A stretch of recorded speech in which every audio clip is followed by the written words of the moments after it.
Hi, my name is Alex Williams, founder of the New Stack, and you are listening to the New Stack Analyst Podcast, a show about application, development, and management at scale. Thanks for joining us. Hey everyone, Alex Williams here of the New Stack, here for another episode of the New Stack Analyst. We're doing something a little bit different today. I did some interviews at DockerCon, talked to a few people about the decisions that Docker had made about supporting Kubernetes, but also just a view of DockerCon overall.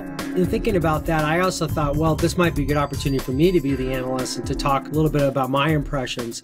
My first impression really is I wish Docker had done this sooner. I wish they had been more forthcoming and been more open about what they were working on.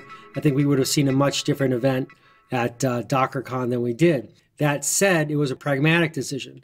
It was a decision that really had to be made. Earlier in the month, the week before, we were at Cloud Foundry Summit where we heard about the support for new container runtime at Cloud Foundry that was replacing Kubo, which is Kubernetes running on Bosch. These point to some real kind of changes in the market. I asked someone actually about what they expect from Amazon Web Services at this point. And I said, do you think that they'll have a managed Kubernetes environment? And the person said 99.9% positive yes. That being said, someone else said 70-30 percentage chance that Amazon will announce something to support Kubernetes. Actually, Amazon was at All Things Open conference this week, and they actually had a whole discussion about Kubernetes. So it's clear, Kubernetes is the winner of the orchestration platform. So what is this Docker foray into the Kubernetes world? And I really look to people who I see as really understanding the space, in particular, Krishnan Subramanian. He has an excellent post, we'll put it in the notes, about the news of Docker supporting the Kubernetes. And I'd really encourage you to read that. He talks about Docker's foray into the Kubernetes world, the state of the developer platforms, the considerations for IT decision makers, and some conclusions. I think in sum, what he is saying is basically that, yes, Kubernetes is now de facto. And I think we see that, from discussions we've had with several people, similarly so. I think just for Docker's sake, there's some positive discussions about their software supply chain and how this might help them. I was hoping they would talk more about serverless. They were saying that they were very excited about serverless technologies, but they didn't really say anything specifically about what they're going to do. They actually made a point of saying that serverless is everywhere in the first day of the keynotes, and I thought we would see something about that, but I guess we'll just have to wait and see in that respect. But in any case, hats off to Docker for supporting Kubernetes. I do hope that they continue to be open sooner and in discussing their involvement in these communities. And I think that's true for a lot of people in the ecosystem, so it's not just Docker. Okay, so now we have some interviews coming up. We actually have Josh Bernstein of the Code Group, and then we'll also hear from Patrick Chanezon of Docker. So enjoy the show. So Josh, how are you? I'm good. How are you, Alex? Good to see you. I'm with Josh Bernstein of Code, the Code team. The Code team. I love that. It's like the mod squad. It just rolls off the tip of the tongue, doesn't it? Yeah, it does. And so you guys have been here at DockerCon Europe all week. What's your take? The food here is phenomenal. I was going to say that too. No, I think the announcements here around Docker embracing Kubernetes is a big deal. I think it shows path forward for the industry, and you get broader and broader adoptions of the Kubernetes ecosystem. I think as people sort of no longer have to choose between one versus the other, and the fragmentation kind of consolidates a little bit, I think a rising tide raises all boats. Mm-hmm. And so I think that's what's interesting for me about it, I think. How does it affect the projects you guys are working on? Does it have an impact at all on CSI, for example? And if there have been gaps in, for instance, using the latest container version versus Kubernetes and interfaces, has it been an issue that has been native Kubernetes support in Docker or easily? So I'm just curious, how does it affect kind of development, your guys' focus? Yeah, well, I think that with the push towards Kubernetes, Docker has kind of said, like, if you want to run this into production and you're going to run Kubernetes, we're going to rely on the Kubernetes infrastructure and the Kubernetes ecosystem for storage. So that's great for us because Kubernetes is working with us to develop CSI for Kubernetes. Docker has not really, they're involved in the conversations, but they haven't really committed one or the other. So it support that. But meanwhile, at the show, we announced a Kubernetes or a Docker CSI bridge as a part of their RexRay 11 release. So if you have CSI plugins that you've already, now they automatically with Docker.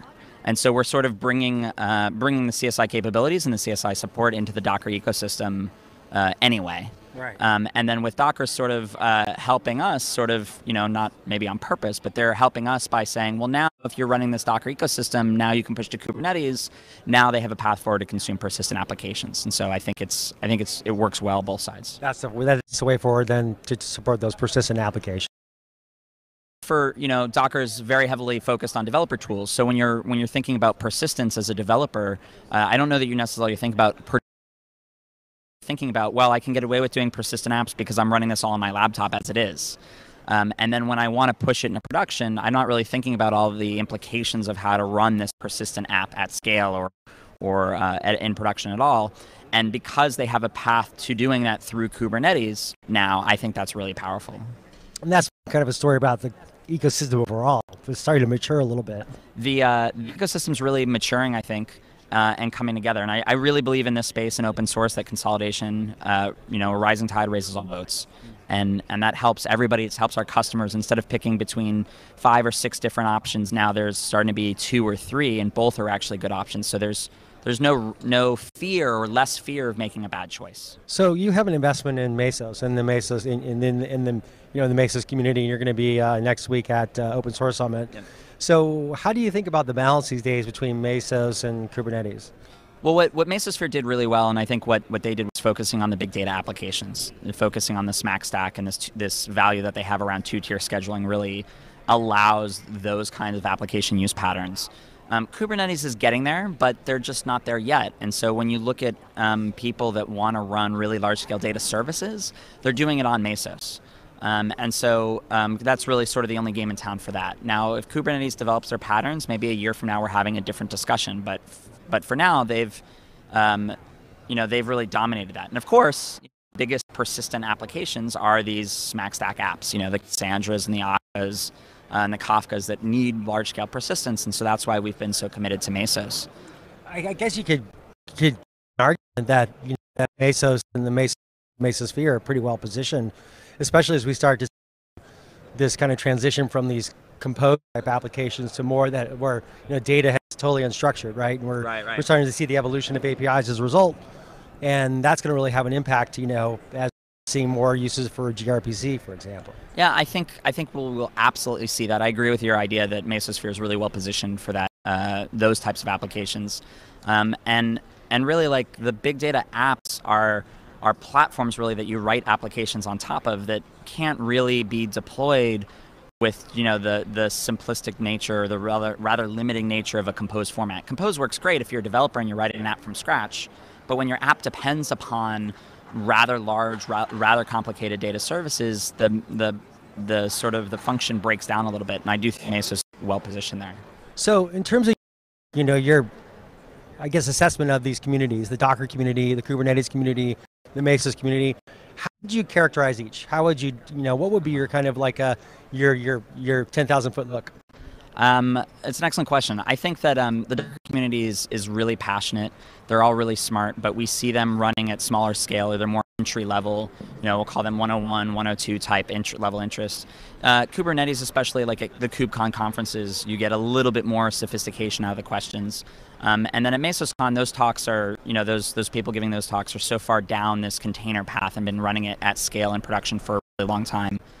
From a technical level, those talks are incredible, and that those Mesos customers and those Mesos community is highly technical. Although at DockerCon here, we've now gotten very specific questions around RexRay and around storage and around wanting to run these applications that we didn't get really last year. Last year we were talking about what is a container, why do I care about storage, what is persistent storage, and now we're getting questions like, hey, I have this app and I want to run it in this way, and how do I architect a storage layer around that, and how can RexRay help me? So we're getting much more specific questions, but they're still sort of early on in the implementation. It's a different community here in Europe overall.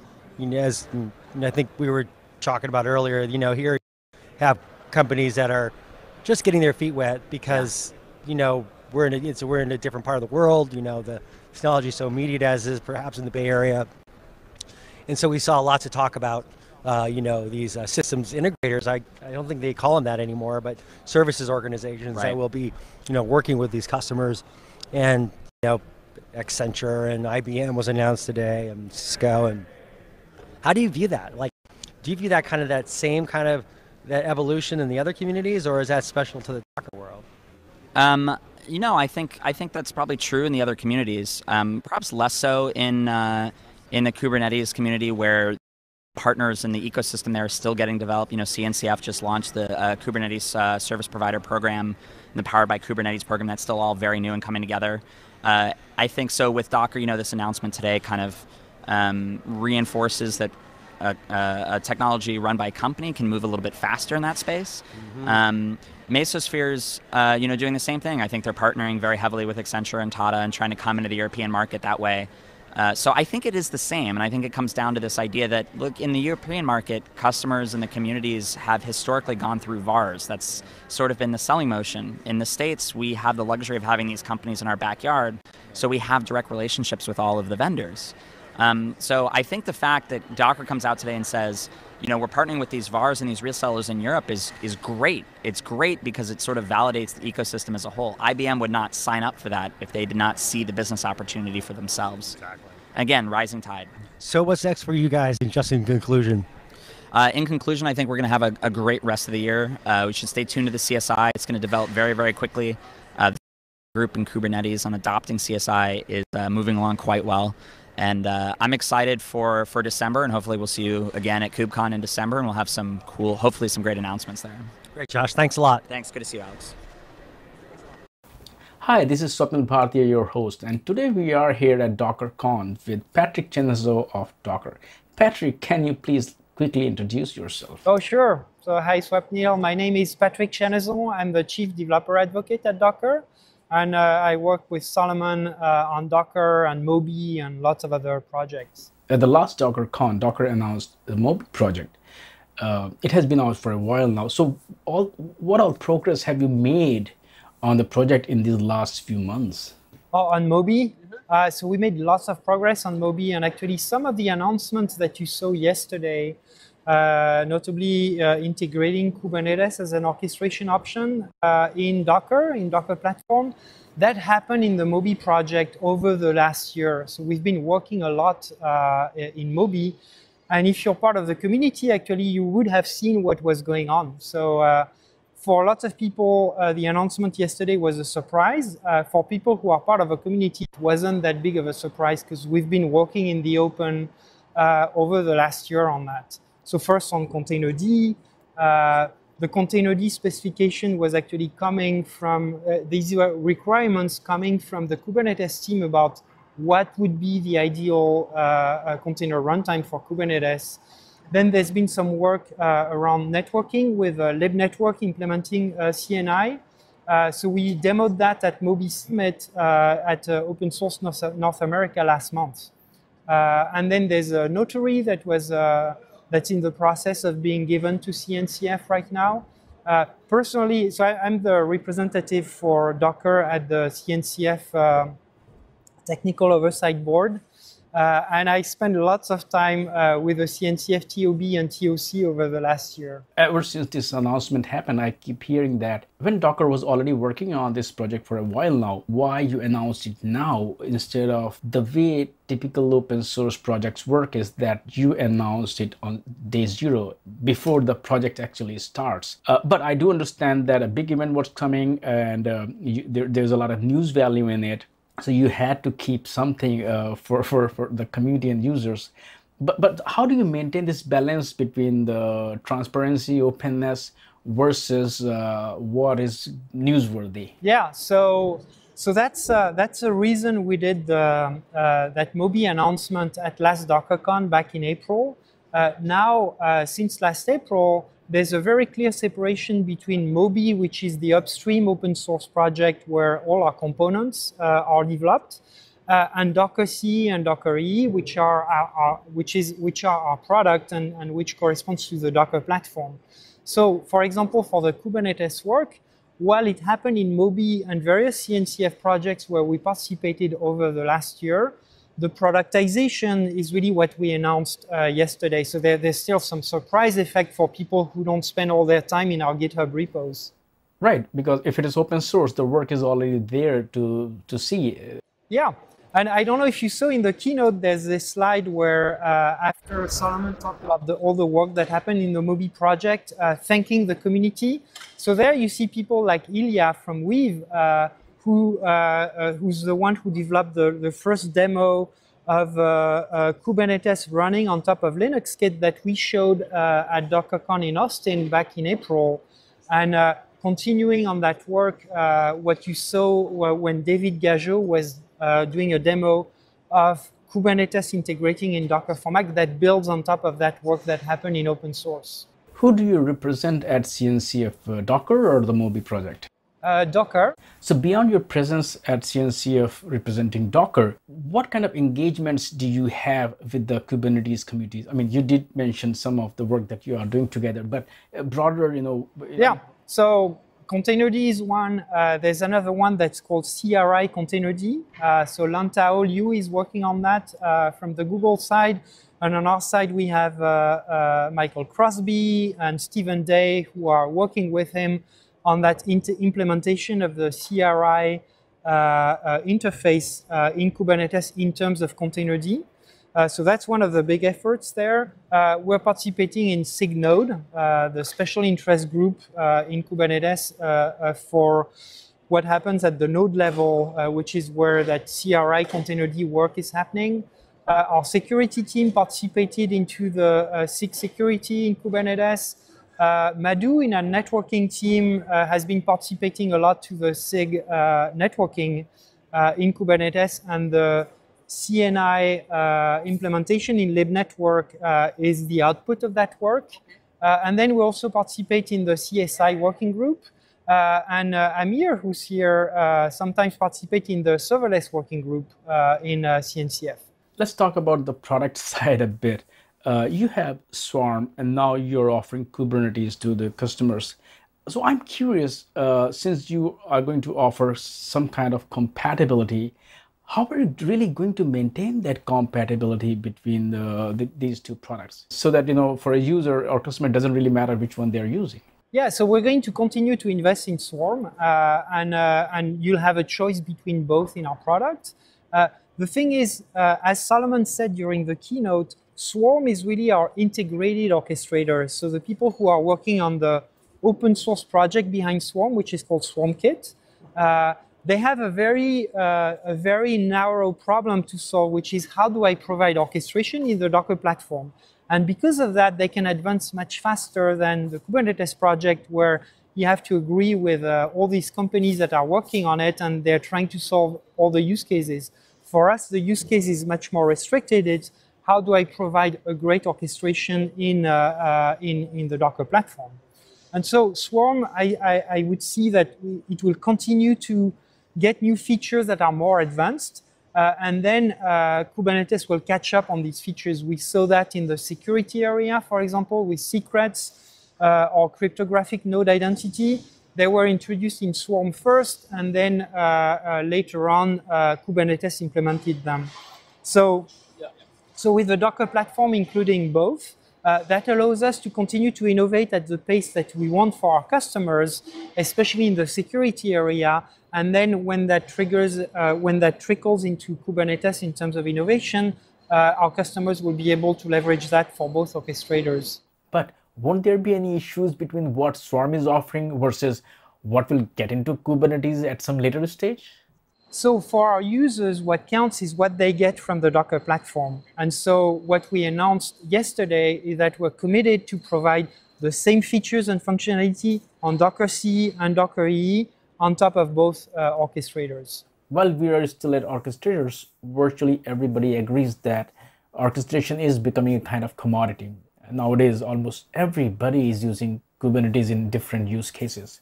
So if you look at future, what do you see is going to be the future of orchestration? Where do you see Swarm and Kubernetes and all those technologies? So 4 years ago when Docker was introduced, what everybody was focused on is the container runtime. Today, 4 years later, what do we have in terms of the landscape? We have a set of specifications in OCI for container runtime and image format, and then an implementation of these specifications with Containerd that most people are using. So I think the same thing will happen in orchestration, where this is an area of where there's lots of innovation and differentiation right now. Over the long run, there's going to be a commoditization of that, and probably people are going to converge towards one or two systems there. One last question is that Kubernetes is still hard to use depending on who you talk to, whereas Docker has simplified everything. Since now you will be working more and more with the Kubernetes community, what kind of influence we can expect from Docker side to the Kubernetes side, which will make it easier for our customers to use it? Yeah, so Kubernetes is a wonderful system for orchestrating containerized workloads. And at Docker, one of the value that we're bringing in the world is that principle of simplicity that Solomon talked in the keynote yesterday. And I think with Docker C and Docker E sitting on top of Kubernetes, we bring that simplicity to the Kubernetes ecosystem. People using our platform, whether they're developers or operations, they'll be able to leverage the simplicity of the Docker tool with the power of the Kubernetes engine behind that.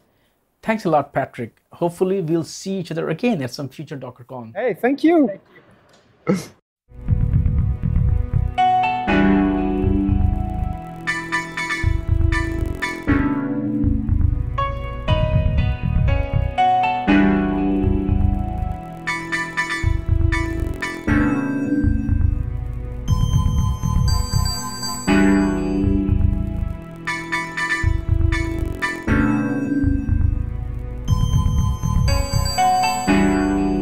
Listen to more episodes of the New Stack Analysts at thenewstack.io/podcasts. Please rate and review us on iTunes, like us on YouTube, and follow us on SoundCloud. Thanks for listening, and see you next time.